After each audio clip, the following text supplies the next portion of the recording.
प्रिय विद्यार्थियों, आज हम गोस्वामी तुलसीदास एवं उनके काव्य के बारे में चर्चा करेंगे। महाकवि तुलसी मध्यकाल के, या कहें कि केवल मध्यकाल के ही नहीं, हिंदी साहित्य के सर्वश्रेष्ठ कवि माने जा सकते हैं। इनकी अनेक कृतियां हैं, जिसमें रामचरितमानस, कवितावली, गीतावली, विनय पत्रिका, कृष्ण गीतावली, दोहावली, पार्वती मंगल, जानकी मंगल और रामलला नैछू, ये प्रमुख इनकी रचनाएं हैं। तुलसी का रामचरितमानस हिंदी साहित्य का सर्वोत्कृष्ट महाकाव्य माना जाता है और इसमें इन्होंने राम की कथा का निरूपण किया है, जिसे पहले संस्कृत में रामायण के नाम से वाल्मीकि निरूपित कर चुके थे। उसे उन्होंने लोक भाषा अवधि में नए सिरे से रचा और उसमें युगीन जो स्थितियां थी उनका भी निरूपण किया।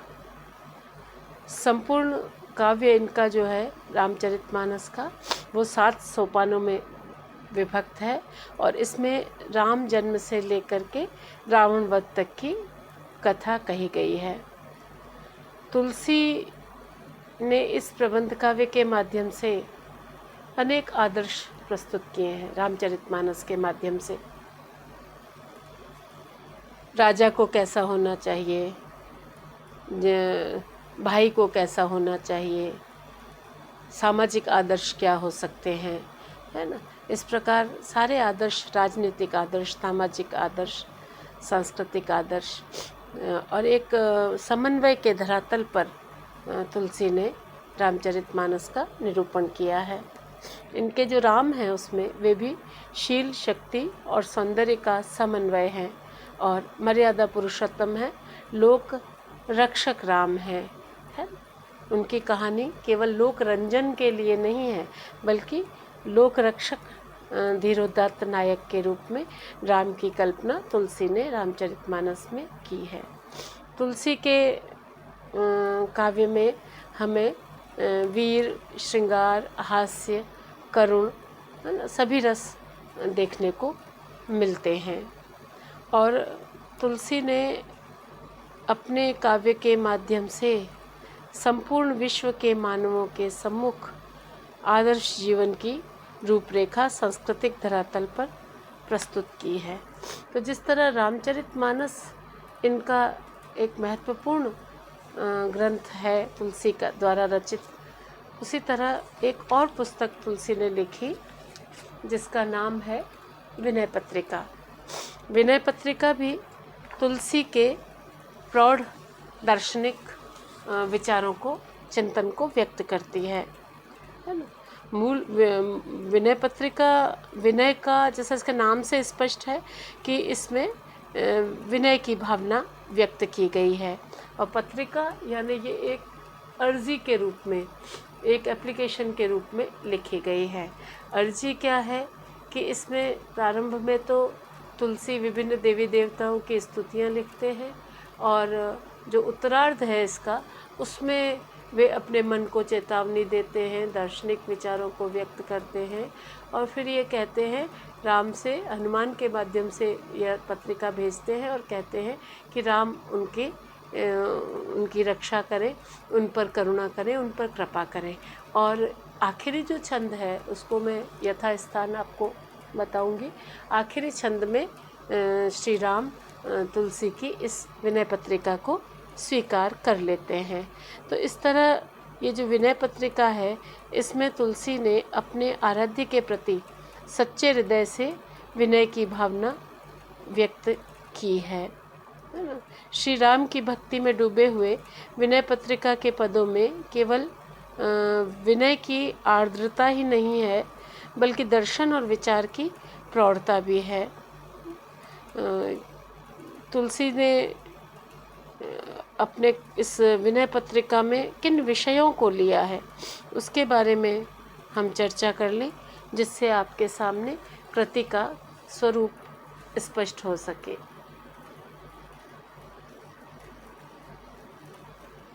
तुलसी ने इसमें विनय पत्रिका नाम की पुस्तक में सबसे पहले तो विभिन्न देवी देवताओं की स्तुतियाँ की है।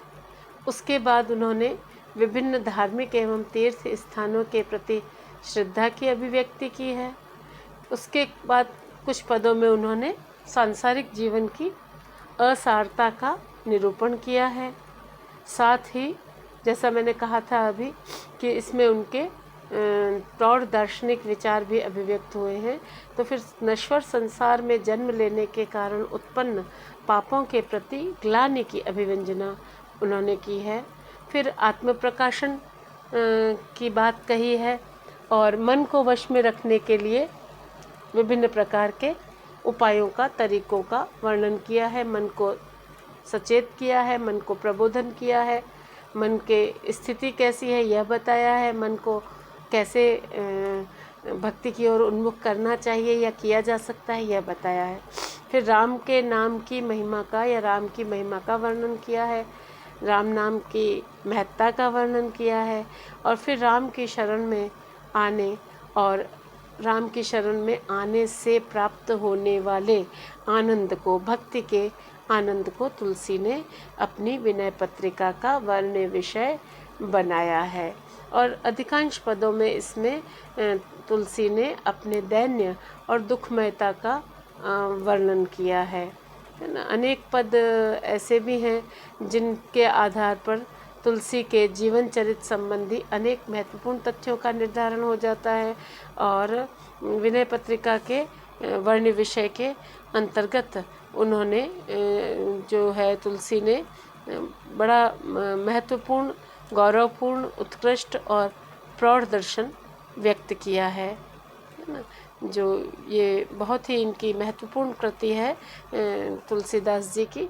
इसमें से कुछ पद आपकी पाठ्य पुस्तक में निर्धारित किए गए हैं। इसी में से क्योंकि तुलसी को भी आप अन्य भक्तिकाल के कवियों की तरह 5वीं 6ठी क्लास से पढ़ना शुरू कर देते हैं। तो आपने कवितावली के कुछ पद पढ़े होते हैं, कुछ हिस्सा आपने जो रामचरितमानस का भी कहीं कहीं पढ़ा होता है। इसलिए हमने इस बार आपकी इस पाठ्य पुस्तक में विनय पत्रिका के कुछ पद रखे हैं। पहला पद जो रखा गया है उसको हम लेते हैं व्याख्या के लिए। इसमें तुलसी सीता माता की स्तुति कर रहे हैं और जैसा कि पहले भी बताया मैंने कि भक्तिकाल का अधिकांश काव्य गेय रूप में लिखा गया है।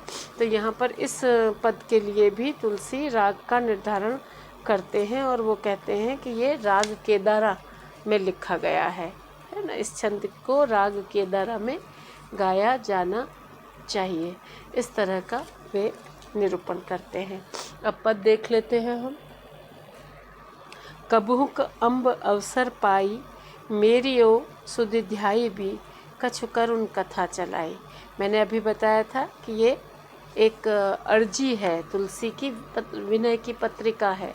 तो वो सबसे पहले तो इसमें इस पद में माता सीता से कहते हैं कि वे राम से सिफारिश करें, है ना। राम से किस तरह तुलसी की बात कहनी है इसका वर्णन करते हैं। कहते हैं कि सीता जी उचित अवसर पर अगर श्री राम से तुलसी की व्यथा का वर्णन करेंगी तो श्री राम निश्चय ही उन्हें सांसारिक यातनाओं से मुक्ति दिला देंगे। इसलिए सीता माता को संबोधित करते हुए महाकवि तुलसी कहते हैं कि हे माँ, अम्ब माने माँ, अम्बा माँ, हे माँ, कभी अवसर पाकर किसी करुण कथा के प्रसंग में श्री राम को मेरी भी याद दिला देना, है ना। कबहुक अम्ब अवसर, अवसर से क्या मतलब है, कभी मौका देखो, सही अवसर देखो, लगे कि श्री राम के मन में करुणा है, उस समय श्री राम का मन कोमल है, उस समय अवसर उचित है, तो उस समय मेरी ओ सुधिध्यायी भी, मेरी स्मृति, मेरे कष्ट की स्मृति, मेरे दुखों की स्मृति श्री राम को दिला देना, कछु करुण कथा चलाई। और जब मेरी व्यथा का वर्णन करेंगे आप, तो ये समय देख लेना ठीक से कि जब श्री राम का मन कोमल हो, है ना, जब कोई करुण प्रसंग चल रहा हो, ऐसे समय में मेरे बारे में करुण कथा के प्रसंग में मेरी भी श्री राम को याद दिला देना। क्योंकि करुण कथा कोई चल रही होगी तो उसके प्रसंग में मेरे संतापों का स्मरण करवाना, मेरे कष्टों का स्मरण करवाना कठिन नहीं होगा। राम उस पर ध्यान देंगे। दीन सब अंगहीन छीन, मलिन अघी अघाई, नाम ले भरे उदर एक, प्रभु दासी दास कहाई। हे माँ, तुलसी क्या कहते हैं कि हे माँ, आप श्री राम से कहना कि तुलसी नाम का एक राम भक्त, है ना, तुलसी नाम का आपका एक भक्त आपकी दासी का भी दास है ना। प्रभु दासी दास कहाई। प्रभु दासी राम की प्रिया सीता, और सीता का भी दास है तुलसी, जो कि अत्यंत दीन अवस्था में है। सब दीन सब अंगहीन छीन, वो हर प्रकार से छीन माने क्षीणकाय है, अघी यानी पापी है, अघाई यानी पाप के कृत्यों को करने वाला है ना। कि वो जो तुलसी है वो अत्यंत दीन अवस्था में है, उसके पास किसी भी प्रकार का जीवन यापन का साधन नहीं है। तो वो अत्यंत क्षीणकाय, मैला कुचैला और पाप कृत्यों में प्रवृत्त होने वाला पापी है, और आपका नाम लेकर ही अपना उदर पोषण करता है, यानी राम का नाम लेकर ही भिक्षान्न ग्रहण करता है। और ऐसा एक आपका भक्त तुलसी भी है। इस प्रकार का विवरण देकर के मेरा स्मरण श्री राम को करवा देना। बूझी है सोहे कौन, कहिबो नाम दशा जनाई। हे माँ, यदि राम आपसे पूछ बैठे कि वह कौन है, तो आप मेरी इस दीन अवस्था का वर्णन करना। मेरा यह विश्वास है, सुनत राम कृपालु के, मेरी बिसरियो बन जाई। मेरा विश्वास है कि यदि एक बार उन्होंने आपके मुख से मेरी दीन अवस्था का वर्णन सुन लिया, तो मेरी बिगड़ी हुई स्थिति सुधर जाएगी, मेरी बिगड़ियो बन जाई। मेरी जो बिगड़ी स्थिति है वह बन जाएगी। राम के कारण मेरा भी उद्धार हो जाएगा, राम की कृपा से, अर्थात मुझे मेरी सांसारिक यातनाओं से मुक्ति मिल जाएगी। सुनत राम कृपालु के, मेरी बिगड़ियो बन जाई। जान की जग जननी जन की, किए वचन सहाय। फिर क्या कहते हैं कि हे माता, आप केवल मेरी ही नहीं, सारे जग की जननी है, जग की माता है। किए वचन सहाय। यदि आपने अपने वचनों से तुलसी की सहायता कर दी, तुलसी की मदद कर दी, तो यह तुलसी आपके स्वामी का, आपके नाथ का, यानी श्री राम का नाम ले लेकर इस संसार रूपी समुद्र को तैरकर पार कर लेगा। तरे तुलसीदास भय तव नाथ गुनगन गाई। कहने का तात्पर्य ये है कि यदि सीता मैया की कृपा हो गई और सीता मैया ने राम के सामने कवि तुलसी की संकटपूर्ण स्थिति का वर्णन कर दिया, तो तुलसी कहते हैं कि मैं संसार के बहुविधि कष्टों से मुक्त हो जाऊंगा, राम की भक्ति में लीन हो जाऊंगा। तुलसी, मैंने बताया कि तुलसी वैधि भक्ति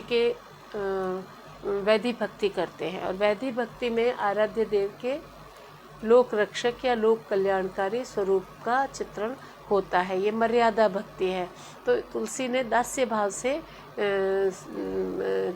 श्री राम की भक्ति की है, और इसी कारण वे हर जगह परम विनीत, है ना, परम विनयी के रूप में चित्रित करते हैं स्वयं को। तो और प्रस्तुत पद में कवि ने जो है इस पद में मनोवैज्ञानिकता का संस्पर्श दे दिया है। कवि बड़े कौशल के साथ अपनी बात श्री राम तक पहुंचा रहे हैं। ऐसा नहीं है कि सीधा, जैसे सूर को आप देखते हैं तो सूर की तो सखा भाव की भक्ति है, तो वो सीधा कृष्ण से सीधा संवाद करते हैं। लेकिन तुलसी यहाँ कभी हनुमान जी के माध्यम से अपनी बात कहते हैं, कभी सीता मैया के माध्यम से अपनी बात पहुँचाना चाहते हैं। और जो सीता माता है वो भी श्री कृष्ण की जैसे राधा श्री कृष्ण की आह्लादिनी शक्ति मानी गई है, वैसे सीता श्री राम की आह्लादिनी शक्ति है। और आह्लादिनी शक्ति की सहायता प्राप्त होने पर ही आराध्य देव की कृपा सुनिश्चित हो पाती है। इसी कारण से कृष्ण भक्ति में राधा की महत्ता है। राधा कहते हैं कि राधे राधे बोलो चले आएंगे कन्हई।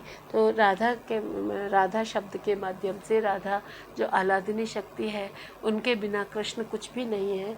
और उस राधा के नाम स्मरण से भी कृष्ण को पाया जा सकता है।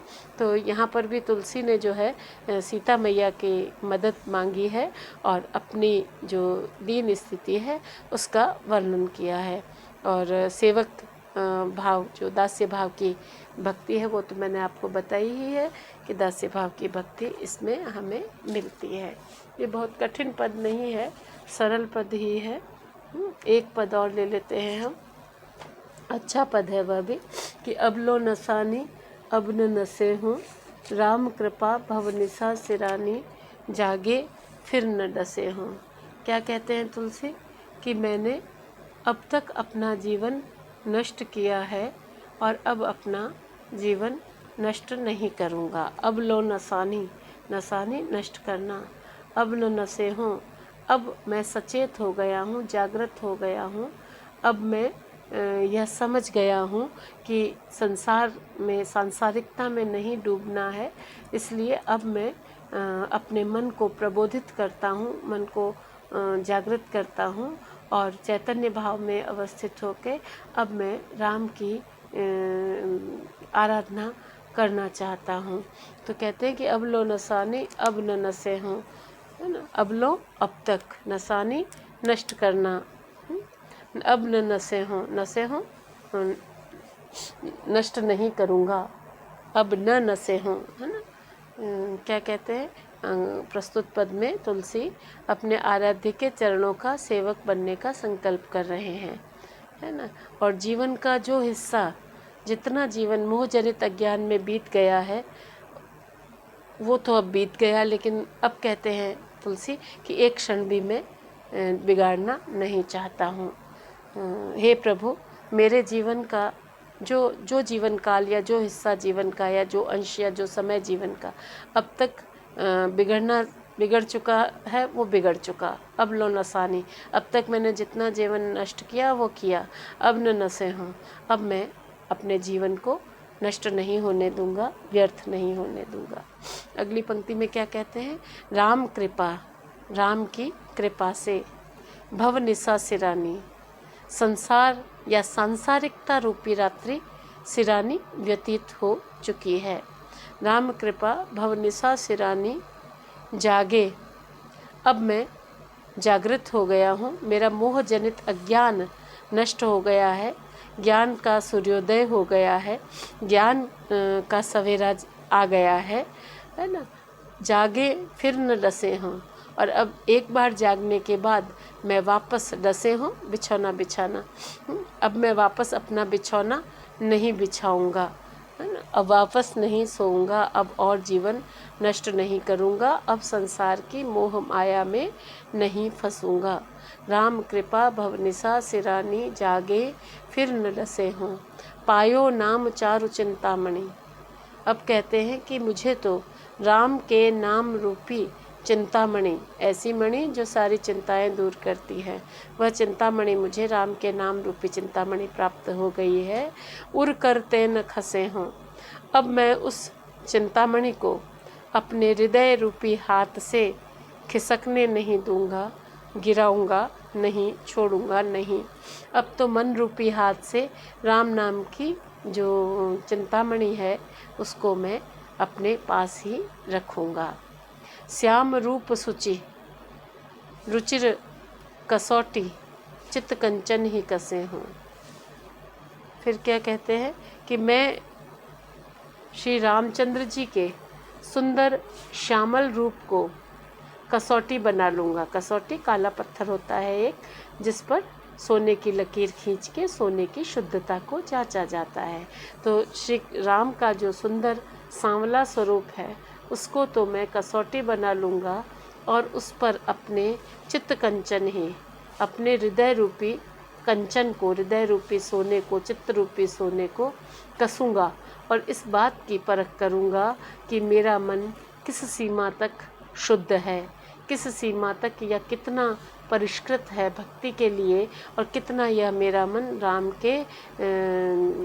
राम की भक्ति या आराधना में कितना अनुरक्त है, इसको मैं देखूंगा। दोबारा देख लें इन दोनों पंक्तियों को।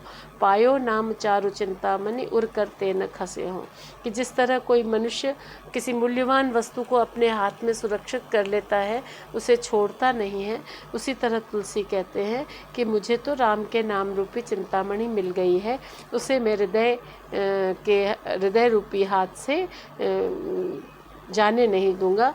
राम के नाम की चिंतामणि को मैं अपने हृदय में सुरक्षित रख लूँगा। और फिर कहते हैं कि राम का जो श्यामल स्वरूप, सांवला स्वरूप है, वह कसौटी के समान है और उस सांवले राम के भक्ति की कसौटी पर मैं अपने हृदय रूपी स्वर्ण को, अपने चित्त रूपी स्वर्ण को कसूँगा और इस बात की परख करूँगा कि यह मेरा मन किस सीमा तक कितना राम के चरणों में अनुरक्त रहता है। परबस जानी हंस्यो इन इंद्रिन, निज बस वह न हंसे हों। क्या कहते हैं कि जब तक मैं अपनी इंद्रियों के वश में था, तब तक इन इंद्रियों द्वारा मेरा उपहास किया गया था, है ना। परबस जानी हंस्यो इन इंद्रिन, जब तक मैं इंद्रियों के वश में था मेरा मन, तब तक इंद्रियां मेरी हंसी उड़ाती थी या मुझे नाच नचाती थी। लेकिन अब मैंने अपनी इंद्रियों को वश में कर लिया है, अपने मन को वश में कर लिया है, अब मैं अपना उपहास नहीं उड़ने दूंगा। इसे यूँ समझिए कि किसी रथ में जैसे 5 घोड़े लगे हुए हैं और वो पांचों घोड़े अगर अलग अलग दिशा में जाते हैं तो रथ की क्या स्थिति होगी। रथ इंच भर भी आगे नहीं बढ़ पाएगा, बल्कि टूट फूट और जाएगा। और यदि पांचों इंद्रियों की लगाम, है ना, एक ही व्यक्ति के हाथ में हो और फिर सही दिशा में सही सारथी सही दिशा में रथ को हाँके, तो वह रथ का होना सार्थक है। जैसे आप पढ़ने बैठते हैं ना, पढ़ने बैठे हैं लेकिन कहीं से कोई गाना आता है तो कान उधर चले जाते हैं, है ना। कोई माँ कोई अच्छा खाद्य पदार्थ बना रही है, खुशबू आई तो आपके सांस उधर चली गई, नाक से आप सूंघने लगे।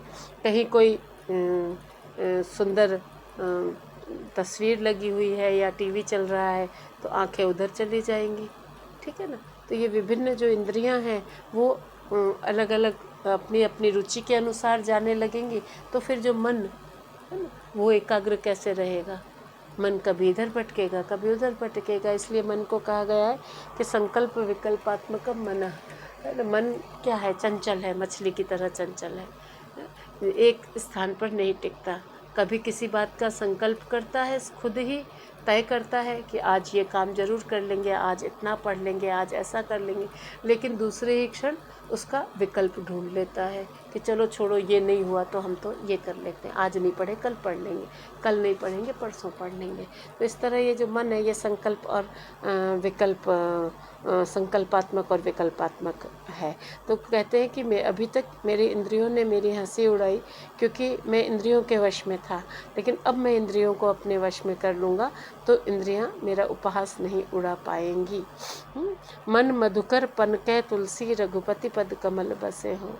तुलसी कहते हैं कि अब तो मैं अपने मन रूपी मधुकर यानी भ्रमर, मैं मन रूपी मधुकर को, मन रूपी भ्रमर को प्रतिज्ञा पूर्वक श्री राम के चरण रूपी कमलों में बसाऊंगा। कहने का तात्पर्य भाव यह है कि अब मैंने निश्चय कर लिया है कि मैं अपने मन को, मन रूपी भ्रमर, भटकते हुए मन को एकाग्र करके राम के चरण कमलों में लीन कर दूंगा। राम के चरण कमलों में अब मेरा मन वहीं रहेगा, अन्यत्र कहीं नहीं जाएगा। तो इस पद में भी तुलसी ने दैन्य की अभिव्यक्ति की है और अनन्य भक्ति अपनी चित्रित की है। भक्त के मन में अपने आराध्य देव के प्रति समर्पण की अत्यधिक आतुरता है, ये इस तरह के विनय पत्रिका के पदों में तुलसी की विशेषता है ना। मार्मिकता काफ़ी है इन पदों में, और सरल अवधी भाषा में तुलसी ने विनय पत्रिका के ये पद लिखे हैं। ठीक है, आज के लिए इतना ही। शेष 2 पद हम अगले व्याख्यान में विश्लेषित करेंगे, समझेंगे। आप सभी का बहुत बहुत धन्यवाद।